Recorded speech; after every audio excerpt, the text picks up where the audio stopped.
Alrighty, guys. Hey, hi. How is it going? We are having a little discussion tonight about having us a discussion about pro staffing and what goes in sponsorships. So let's just dive right into it. So this goes for whether you're in fishing, hunting, cars, games, whatever, right? Partnerships are partnerships.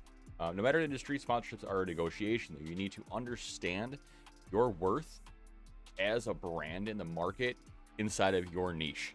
So each niche is going to have different ways they do things, different way things break down. Obviously, in fishing, there's a lot more 30% deals going around than there are paychecks. The vast majority of long-term sponsorship should be in the neighborhood of about $25 per 1,000 targeted views, and around $5 per non-targeted views. So these numbers raise dramatically if you can prove sales, increase growth, and build attention around the brand. The entire point of what you're doing is pro staff, right? Your promotional staff. Your job is to get people buying their product. If you're fishing a 20-boat league, the concern becomes 20 boats doesn't make up a lot of people, right? That ends up basically a few cents for marketing. That pays nothing. Meanwhile, somebody with like a YouTube channel that gets like 30,000 views, right? For that same $5, maybe worth about $150 a month in active marketing as far as your logo showing up. But that's not including things like sponsor reads, ad reads, gameplay, targeted things that you're doing that are taking time away from other things that you do to make time for these other activities. So essentially what that means is you need to have a big presence to be worth money, especially nowadays. The problem that arises in the fishing industry most often, though, is we see anglers, like I said, with about 30% deals. These guys usually have sticker covered trucks, bright colored jerseys, and they are dudes that talk nonstop about that brand, which is cool, right? That's great for the brand, but it doesn't necessarily do much for the angler. The direct marketing company, like Rapala, Berkeley, Strike King, Missile Baits, right? These companies sell lures to a wholesaler. So if that's the case, what we're going to end up seeing is about a 50% margin in most of these lures. And that's built in, obviously, for the wholesale side. Now, you getting 30% doesn't necessarily make a whole lot of sense for you as an angler, right? If these companies are charging 50, 40%, you're not necessarily getting the best deal possible. You're getting a deal, which is fine if you don't have a ton of the product. But if you want to be paid, you want money, right? You don't want to be paid in a discount. That actually does nothing for you other than makes you spend more money. So what we're looking at here is people who are very brand loyal, because fishermen are very brand loyal people. We use a Strike King crankbait. That's what we use. We use a DT12. That's what we use. We use a titanium, Terminator spinnerbait. That's what you use. And we're brand loyal to a fault, even. I love throwing the baits that I love because they do well for me. But that shouldn't mean that a 30% discount is equitable in my mind. I should already have enough. This is a weird topic, right? I should already have enough of that tackle to where a 30% discount means literally nothing to me. I have enough of your product. I don't need to buy more. I love your product. I don't need to buy more. I have enough to last me the season. Now, obviously, that discount matters if you're restocking from scratch. If you are somebody who uses a lot of plastics throughout a year, right? You only use power worms. You only use D-bombs. Those specific products might be worth more to you in that discount because you can save $500-$600 if you buy them. What you got to think too, though, is you might instead be worth $1,500 a year. If you're like, yo, 150 a month, maybe only $100 a month. You know, I'm fine with that. That covers my entry fees, covers some gas. It adds up, right? And that's the approach that you should be taking. Is you need to cover your costs, not create more costs. Fishing is notorious for adding cost all the time. You're buying lures, you're buying line, you're buying rods, you're buying reels, you're buying gas, you're buying fish finders, you're buying Rejuvenate, you're buying, scent additives. So you're doing things constantly that cost you money in the fishing space. So it only makes sense that you need cash to make that happen. That discount only goes so far. Now, I'm not saying that the discount isn't a bad thing. What I'm saying is you should be in a position before you start approaching companies, that you are in a position where you say, hey, look, I have this following. I have this audience. I have these amount of views.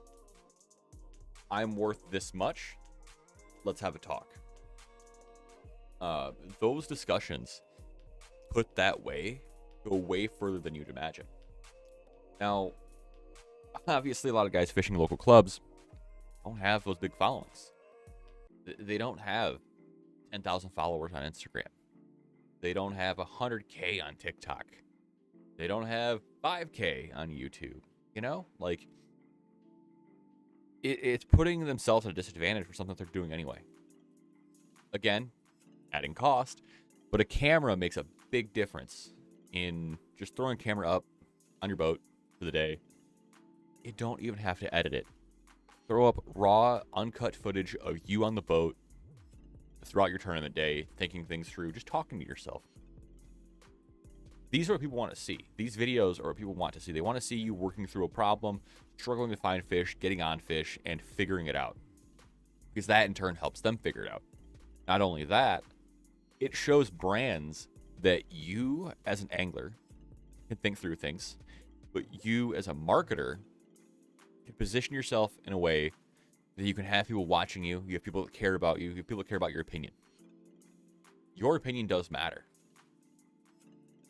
But let's be honest, in 2022 and beyond, your opinion only matters as big as your following is, which is a crazy thing to say, considering we all started from zero.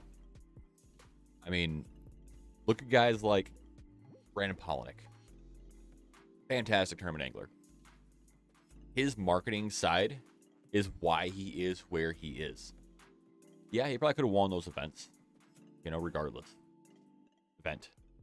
Sorry, Brandon. That extra live well fish will haunt you forever, buddy. But he positioned himself in a way that he is more valuable off the water, even, I would say, than on the water. And that's what you need to do. You need to position yourself in a way that companies want to approach you instead. That is best done on sites like YouTube, TikTok, Twitch, and Facebook. And TikTok, for me, is one of those sites that you can have a following that is very, very large, but doesn't translate necessarily into other things. However, we're seeing a lot of people going from TikTok to Twitch through different marketing venues, and people are trying to figure it out. Now, the problem that I have with TikTok is how often when you're scrolling, you see a video and go, let me click on this guy's bio, pop the bio up. Oh, there's a link here. Click that link. How often do you do that? I would argue almost never. Versus YouTube. Link in the description down below. You're almost guaranteed to scroll down to the comments, and as you're scrolling down to the comments, you're going over top of that description, where you have links for your sponsor's gear. You have descriptions of the products you use throughout the day. You have a written article in that description to push people into the marketing side of things. Twitch is different. Twitch is what we're doing here. Twitch is all about being a live content creator. You've got guys like Fish Stalker who do a fantastic job. This is a guy that has put in the work on multiple platforms. This is a guy that has grown in a lot of places. And he is a prime example of what Twitch can be for the fishing side. If you're interested in growing a fishing channel, I think Twitch, you might have low numbers to begin with, but long-term Twitch's growth is going to be unparalleled for the fishing side unless YouTube Live really takes off like it might in the future. Facebook is phenomenal as well because that live content, VOD content, which is video on demand. You can watch videos later, like you're potentially doing here now. And it's got the potential for images, links, paragraphs, right? Facebook is a phenomenal setup for an angler to get kicked off. You've got your friends, family. It's easier to transition them into fans because they're already on platform more than likely. They might be on YouTube, but having a, for lack of better word, dead subscriber does you no good. Having those subscribers that don't interact, that don't like, that don't comment, that don't watch the video all the way through, those interactions and those subscribers will hurt you in the long term. So it's better off being on a platform that you can manage. Facebook doesn't necessarily care, right? And Facebook is so ingrained in us now, just see a picture your friend posted, hit like, and move on.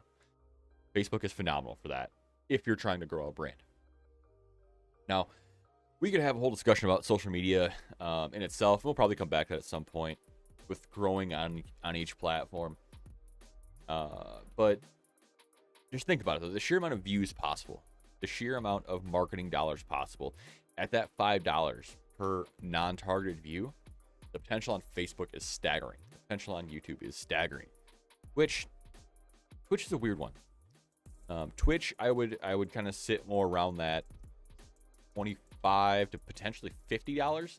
I know a lot of gaming streamers charge around $500 an hour for their gameplay. So there's potential for massive growth in money, especially on Twitch. It just hasn't happened yet. But I've got a suspicion that's going to over the next little while, especially with people gravitating more towards live content, people gravitating more towards interactive content. The nice thing with Twitch and YouTube Live and Facebook Live is you can talk to the angler live. You can have that discussion as they're fishing. So if they're throwing a drop shot and you've never seen a drop shot, you could be like, hey, I've never seen that. Can you pull that up closer to the camera so I can take a look at it?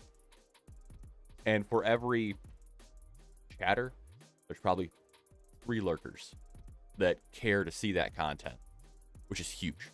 That one person speaking up is now creating content for more people. Not only that, but Twitch, YouTube Live, Facebook Live, you can also reformat that content into VODs.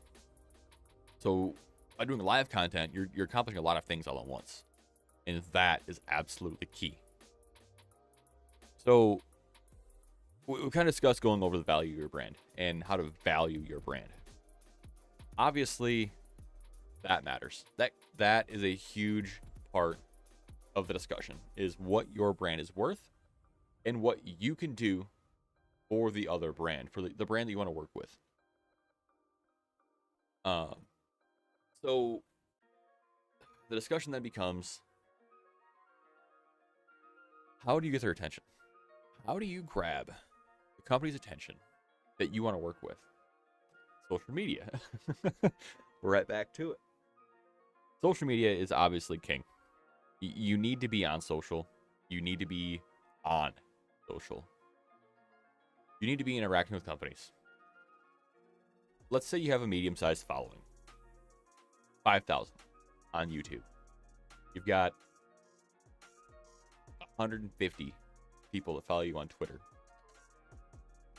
That gives you enough sway, perhaps, to post some things that you can get away with that other people can't quite get away with. And I mean, you should be able to post things that are appreciative of the brand without being cliche, without being cringy, without being over the top. You should be able to post things at that point in your career where you can have that discussion on social that, I was using these power tubes today. We caught 8 smallmouth. Average size went up once I switched to this color. Like have that discussion. That's what people want to see. That's what companies want to see. They want to know that you are comfortable selling product. Because again, your promotional staff, your job is to sell product. That's what you do. And I think the vast majority of anglers forget that sales is literally everything in this industry. So not being a shill though, right? That's where things get hard. Is posting things that aren't shill like and doing things like that, like talking about your day, a lake report, having a discussion about the event, how you did what you did, and how you accomplished that goal. It's huge. But once you've established a social media relationship with that company, right? Once you've posted 3 times that they've interacted with, you've done things that they're noticing. That opens the door to 2 options: social media DM or an email. Personally, I lean towards email, but I use an email address that is at americanangling.com. Now, I mention that because let's use Fish Talker for an example. If he used his first name, last name, or at fishstalker.com, or first name, last name, fishing.com, you're taken significantly more seriously in the industry because you've taken the time to register your name as a domain. You've taken the time to solidify your brand. They know you're here to stay. It's not just a Gmail account. It's not just an Outlook account that could have popped up today, could have popped up yesterday. No, you went and you bought that domain name, created the account. You showed that you're there. You showed that you're going to put effort in. And that matters. Again, if you're working with a company that's great at social media, if you're working with a company that is very social, that posts constantly, that interacts a lot, DM on social media is probably the way to go, because then you have a resume as you attach it. The resumes. Getting a sponsorship is a lot like a job interview. You need a resume. That's what those metrics are about. That's what your follower number is. That's what an affiliate marketing contract is. So if you're interested in making money without asking for money, an affiliate deal is a great way to go. But you're still going to be a little harder off, right? So what that means is you're going to be given a link that you can send people to the website. If that person purchases something within, usually it's 30 days, you get a cut of that, which is great because you have no cost. You have no time lost making that sale. You do nothing other than transfer the person. If that's the case, that's not bad, right? That's decent. But people often forget that the money's not it. The money's not the thing with affiliate marketing. The thing that matters with affiliate marketing is actually going to be the metrics. How many sales did you get? How many individual sales did you get? Paired with what was the average ticket price? Those 2 factors on a resume or a DM, dude, go a very, very long way if they're good numbers, obviously. And that's the thing, is positioning yourself in a way that the company can't quite say no because they know you are going to move product. So typically after I send out my resume or DM, email, I'll follow up in about 2 or 3 days, depending on when I sent that out. Offering, if I get somebody from marketing, offering a plan of action, how I plan to implement the products in my day-to-day, how I plan to implement my products in a marketing plan, and how I plan to just market myself, market the brand, be an individual that can push things to the next level.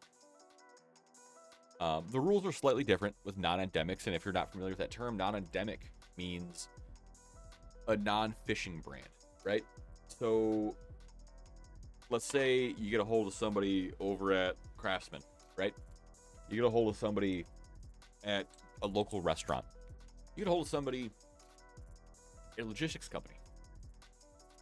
Those brands are significantly more likely to pay out cash than a company that is an endemic sponsor. So an endemic sponsor is obviously in industry. So you're looking Berkeley, Rapala, Abu Garcia, Pfluger, Fenwick, Dobbins.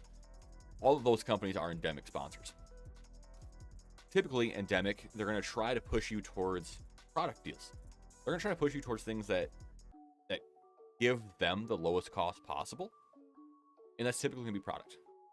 They already have that written off. It doesn't hurt them nearly as bad short term as handing out cash. But non-endemics, they have nothing to offer you that helps you on the water other than cash. We will discuss that in another video. We will discuss how to approach non-endemics, how to get sponsorship dollars. Today we're just kind of discussing an overall view of it so we can kind of drill down in this series. But if you are lucky enough to be selected by that brand and become an ambassador, it is absolutely imperative that you live that brand's values. That means some brands, they might ditch you for posting political stuff. They might ditch you for saying certain things. They might ditch you for like what happened at Loot, which we're going to discuss here next, because that walleye tournament, oh my God, what a dramatic piece of events.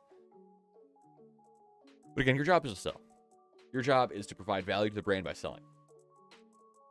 You know, whether that's product, whether that's the brand as a whole, your job is to sell. I hope this gave you some kind of clarity, a little bit of clarity on sponsorships, a little bit more what you should be looking for, a little more what you should be thinking, a little more how you should approach things. But now that we kind of have the general approach out of the way, over the next few weeks, we're going to drill down. We're going to have some discussions about essentially how different types of sponsorships work, how to increase your metrics, how to be a better marketer in the fishing industry. So if you're interested in that, be sure to hit like, hit subscribe, because that will obviously go a very long way in the algorithm, and then you'll know, right? Then you'll know. All right, guys, so let's have a discussion. Let's have a talk. Let's have a chat. Pull up a video first, though, because, homie, it has been a time watching these things happen. So let's go ahead and try to pull this up. All right, boys. You know what we're doing. You know what we're doing here. Let me adjust my camera here a little bit to get this screen right.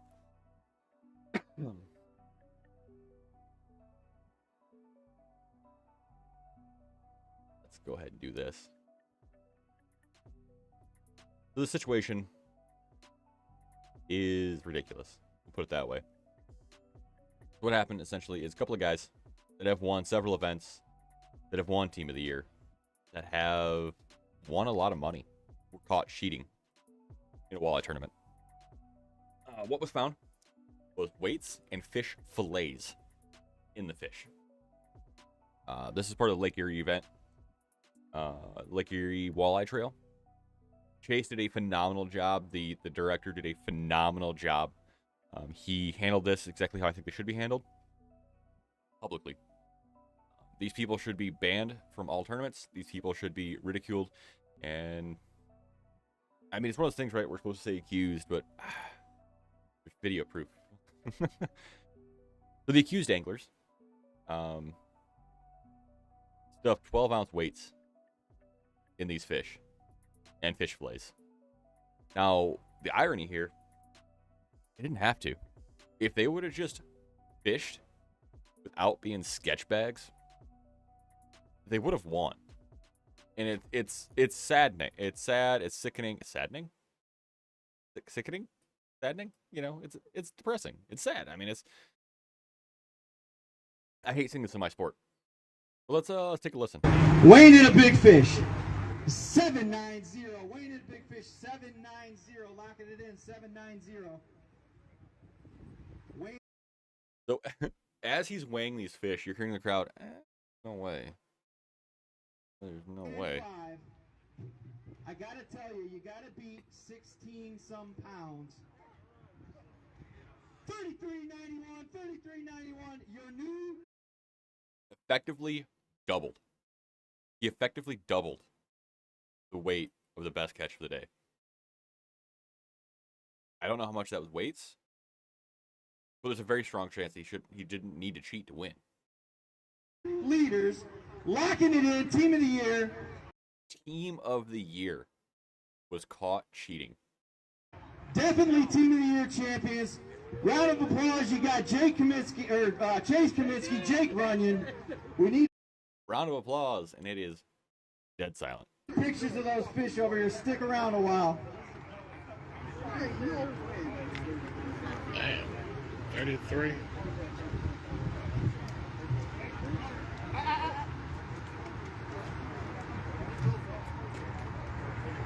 That it? One more, come on. TJ and Kevin Mowry coming up this. You know, and I feel so bad for the guys weighing after this guy because they totally got glossed over. You know, like, yeah, they didn't have a great bag, but they didn't deserve to be glossed over because of this guy being just not honest.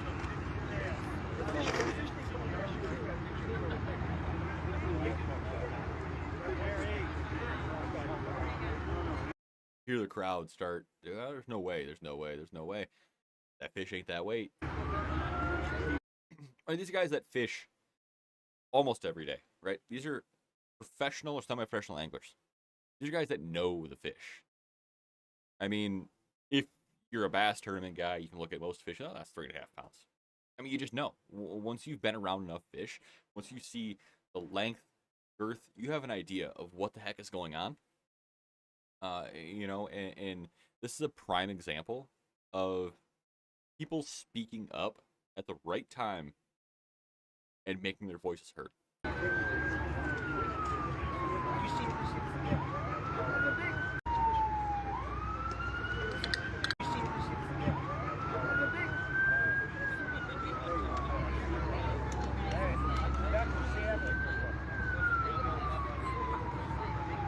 Alright, so the guy in the white, Chase.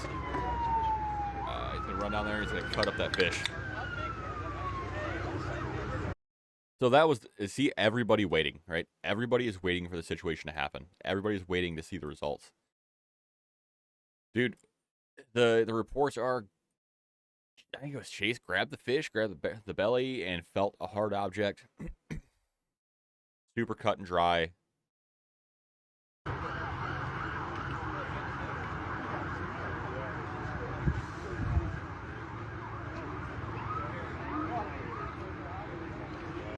And you see the tensions, the body language starts to change of everybody. Everybody starts getting a little more tense. Everybody starts getting a little more meh. There's no effing way.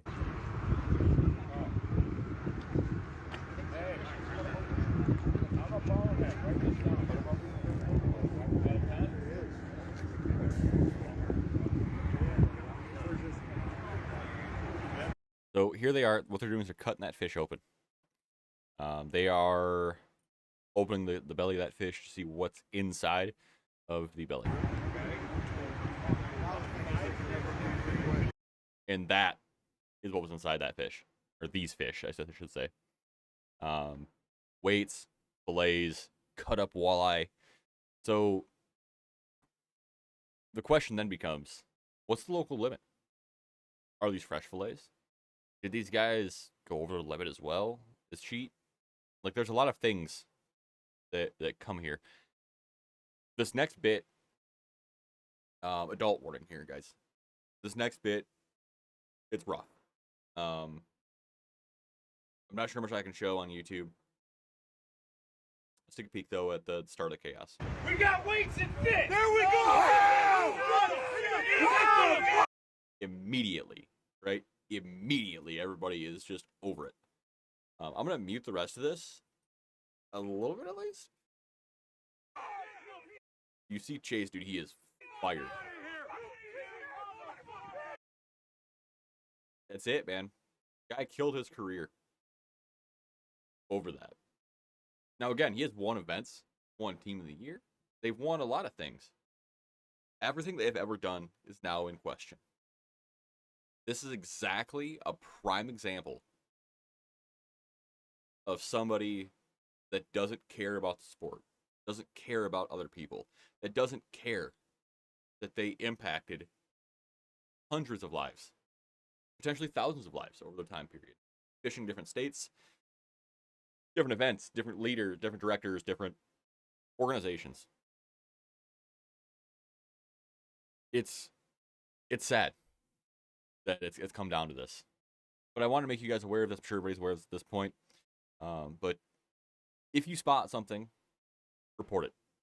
If you see something, report it. The tournament director, it's their job to ensure the integrity of the event.